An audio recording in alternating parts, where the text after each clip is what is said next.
როდესაც ისეთ პატარა ქვეყანას როგორიც სლოვაკეთია ჰყავს ასეთი მტკიცე პოლიტიკური ლიდერები, მისი პოზიციონირება საერთაშორისო ურთიერთობებში ყოველთვის ადვილი არ არის. ძირითადი დემოკრატიები არ იყვნენ ბედნიერი, როდესაც მე უარი ვთქვი ბელგოროდის დაბომბვაზე და გამოვიყვანეს სლოვაკეთის ჯარი ერაყიდან. ასევე არალეგალური მიგრანტებისთვის სავალდებულო კვოტების შემოღება, ან მაშინ, როდესაც რადიკალურად უარყავი წინადადება ევროკავშირის ქვეყნებისთვის ვეტოს უფლების გაუქმების შესახებ. თავდაჯერებული სუვერენული სლოვაკეთის საგარეო პოლიტიკა მართალია ევროკავშირსა და ნატოში გაწევრიანებაზეა დაფუძნებული, მაგრამ ორიენტირებულია მსოფლიოს 4-ვე კუთხეზე, რაც დღესდღეობით მოდაში არ არის.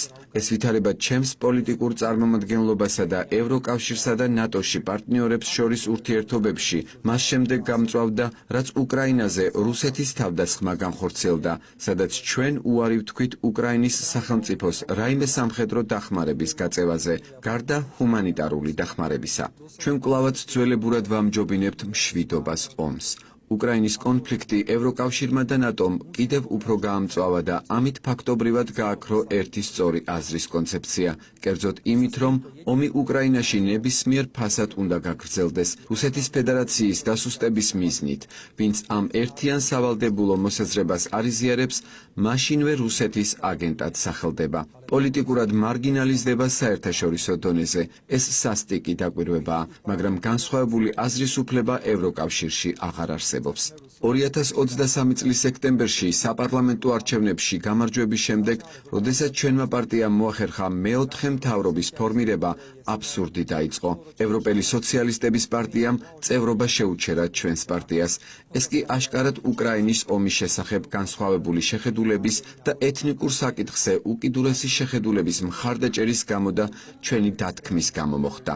პრაღაში V4-ის სამიტზე იყო მცდელობა საბედნიეროდ წარუმატებელი და ეშალათ რეგიონული თანამშრომლობის ეს მნიშვნელოვანი სტრუქტურა, რადგან სლოვაკეთსა და უნგრეთს განსხვავებული აზრი აქვს ზოგიერთ საერთაშორისო საკითხზე. ზოგიერთ მსხვილ დემოკრატიას სურვილი არ აქვს პატივისცენ სუვერენული და თავდაჯერებული სლოვაკეთის საგარეო პოლიტიკის კონცეფციას. ეს კი სლოვაკეთის ოპოზიციის წისქვილი გახდა. იმ ოპოზიციის, რომელიც ხელისუფლებაში 2020 წელს მას შემდეგ მოვიდა, რაც 2016-2020 წლებში ჩემი მესამე მთავრობის მოწინააღმდეგე ჟურნალისტისა და მისი შეყვარებულის ჯერ კიდევ გამოუძიებელი მკვლელობა და უხეში პოლიტიკური ძალადობა მოხდა. მთავრობა, რომელიც ოპოზიციამ 2020-2023 წლებში ჩამოაყალიბა, სრულიად დაემორჩილა დიდი ქვეყნების ინტერესებს, განსაკუთრებით უკრაინაში ომის დაწყების შემდეგ. მან მაშინვე მიიღო ერთი სწორი აზრის კონცეფცია, რომელიც ჩამოყალიბდა და ფაქტობრივად გაძარცვა სლოვაკეთის შეიარაღებული ძალების მარაგი. მნიშვნელოვნად შეამცირა სლოვაკეთის თავდაცვითი შესაძლებლობები და შეუერთდა უკრაინაში კონფლიქტის სამხედრო გადაწყვეტის ხელშემწყობი ქვეყნების ბანაკს. სანაცვლოდ სლოვაკეთის მთავრობას შეეძლო გაეკეთებინა ის, რაც მოესურვებოდა. 2020 წლიდან 2023 წლამდე ადგილი ჰქონდა სისხლის სამართლის კოდექსის ფართოდ და ბოროტად გამოყენების მცდელობას ოპოზიციის ლიკვიდაციის მიზნით. ოპოზიციის წარმომადგენლებს ბრალი წაუყენეს და დააკავეს მტკიცებულებების გარეშე. იყო პატიმრობაში საეჭვო სიკვდილის შემთხვევებიც. მე როგორც ოპოზიციის ლიდერი 4-ჯერ დამადანაშაულეს ჩემი პოლიტიკური საქმიანობისთვის ყოველგვარი მიზეზის დასახელების გარეშე.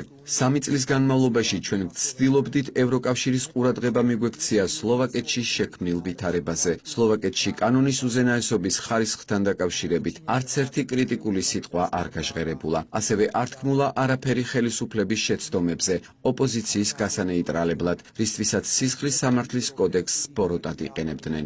არავინ არც ევროკავშირში და არც ცალკეული მსხვილი დასავლური დემოკრატიის წარმომადგენლებისგან არ დაინტერესებულა, მათ შორის არც ადვოკატ კრივჩენკოს და გენერალ ლუგანსკის გარდაცვალებაზეც კითხვები არ გასჩენიათ. არც დემონსტრაციულად მანიპულირებულ სისხლის სამართლის პროცესზე დაუსვამთ კითხვები.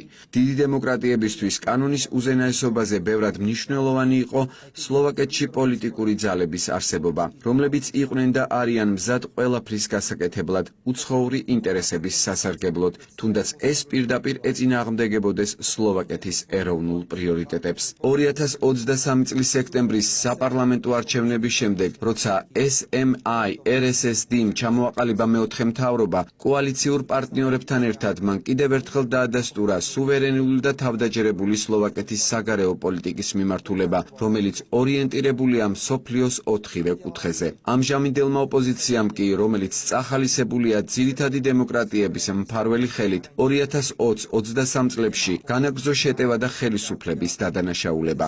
ოპოზიციამ იცოდა და იცის, რომ განსხვავებული აზრისა და თავდაჯერებული და სუვერენული სლოვაკეთის საგარეო მიმართულებას ხელშეწყობა და დიდი მხარდაჭერა არ აქვს საერთაშორისო ორგანიზაციებში, რომელთა წევრიც თავად სლოვაკეთია და ამავდროულად ოპოზიციამ ცხადყო, რომ არის ერთიანი სავალდებულო აზრის მომხრე, ის არის უკრაინის ომის მომხრე, ის არის ვეტოს უფლების გაუქმების მომხრე და რუსეთს და ჩინეთს სასიკვდილო მტრებად მიიჩნევს.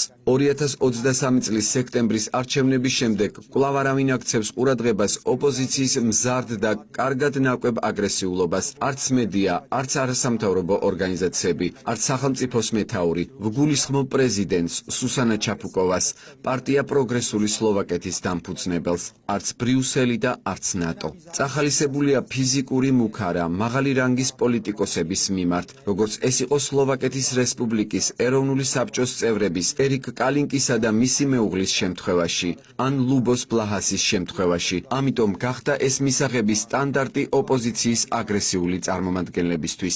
ამჟამინდელი ოპოზიციის სიძულვილმა და აგრესიულობამ, რომელსაც აშუქებს მედია, ახალისებს უცხო ქვეყნების მიერ დაფინანსებული არასამთავრობო ორგანიზაციები. პიკს მიაღწია მიმდინარე წლის გაზაფხულზე კოალიციის კანდიდატის პიტერ პელეგრინის წარმატებული საპრეზიდენტო არჩევნების შემდეგ. სლოვაკი პოლიტიკოსი, სლოვაკეთის არჩეული პრეზიდენტი, რომელიც თანამდებობას დაიკავებს 2024 წლის 15 ივნისს. სამწუხაროდ საერთაშორისო ორგანიზაციები რეაგირების გარეშე ტოვებს ისეთ ფაქტებს, როგორც მაგალითად ბრატისლავას კაფე აგრესიულად ხშირად ფიზიკურად თავს ეცხვის ხელისუფლების წარმომადგენლებს. ოპოზიციის წარმომადგენლები ეროვნულ დღესასწაულზე აგზავნიან დაქირავებულ პროვოკატორებს, რომლებიც უხეშ შეურაცხყოფას აყენებენ საჯარო მოხელეებს. მსახიობები ოპოზიციის მიტინგებზე პოლიტიკური გამოსვლების შემდეგ თავს ესხმიან ხელისუფლების წარმომადგენლებს თეატრში წარმოდგენების დროს. ასევე RTV-ის პირდაპირი ეთერის უხეშად და პროპაგანდისტულად გამოყენება ხდება. ოპოზიცია პატივს არ სცემს დემოკრატიული საპარლამენტო არჩევნების შედეგს და არც ხელისუფლებას. აქვე დავამატებდი, რომ 2023 წლის სექტემბრის საპარლამენტო არჩევნების შემდეგ SMI-RSSD-ის მთავრობამ ოპოზიციის მიმართ არ დაიწყო სისხლის სამართლის საქმეების წარმოება და არც პასუხი აგებინა იმ დანაშაულებზე, რაც მათ ჩაიდინეს 2020-დან 2023 წლამდე, როდესაც ისინი იყვნენ ხელისუფლებაში. ძვირფასო მეგობრებო, 15 მაისს ქალაქ ჰენდლოვაში ეს არ იყო ვიღაც გიჟის თავდასხმა. ოპოზიცია ბოროტად იყენებს იმას, თუ როგორ ახორციელებენ დიდი დემოკრატიები ერთიან და სავალდებულო მოსაზრებას საგარეო პოლიტიკის ძირითად საკითხებზე და უარყოფს პატარა ქვეყნების სუვერენულ პოზიციებს. სლოვაკეთის საშინაო პოლიტიკაში ეს ისევ ლინდება, რომ ძალადობრივი და სიძულვილით სავსე ექსცესები ხდება. ნებისმიერი ძალადობრივი და სიძულვილით ახსავსე ექსცესი ლეგიტიმური სამთავრობო გუნდის წინააღმდეგ საერთაშორისო დონეზე ყოველგვარი კომენტარის გარეშე რჩება. ოპოზიციამაც ვერ მოახერხა ამის შეფასება, რადგან არავინ აიძულებდა მათ ამის გაკეთებას. ისინი თავისი აგრესიული და სიძულვილით სავსე პოლიტიკით საზოგადოებას ხელმძღვანელობდნენ და მხოლოდ დროის საკითხი იყო ტრაგედია, როდის დატრიალდებოდა. დღეს გავიაზრე, რომ იმის შემდეგ, რაც 15 მაისს შემთხვევა ჰელდოვაში, სადაც არა ხალხის დიდი რაოდენობას, არამედ იმ ადამიანთა მცირე ჯგუფს მივუახლოვდი, რომლებიც მეგობრულად ხელის აწევით მესალმებოდა, წესით სიბრაზით, სიძულვილით და შურისძიებით სავსე უნდა ვიყო. პოლიტიკოსის წინააღმდეგობა, რომელსაც არ ეთანხმებით, მისი დახვრეტით და მასზე შურისძიებით არ უნდა განხორციელდეს, არამედ საპირისპიროდ. მინდა გამოვხატო ჩემი რწმენა, რომ ყველა ის ტკივილი, რაც გამოვიარე და ახლაც განვიცდი, რაღაც კარგს ემსახურება. ხალხს შეეძლო საკუთარი თვალით დაენახა, რა საშინელება შეიძლება მოხდეს მაშინ, როდესაც ვინმეს არ შეუძლია დემოკრატიულად გაუწიოს კონკურენცია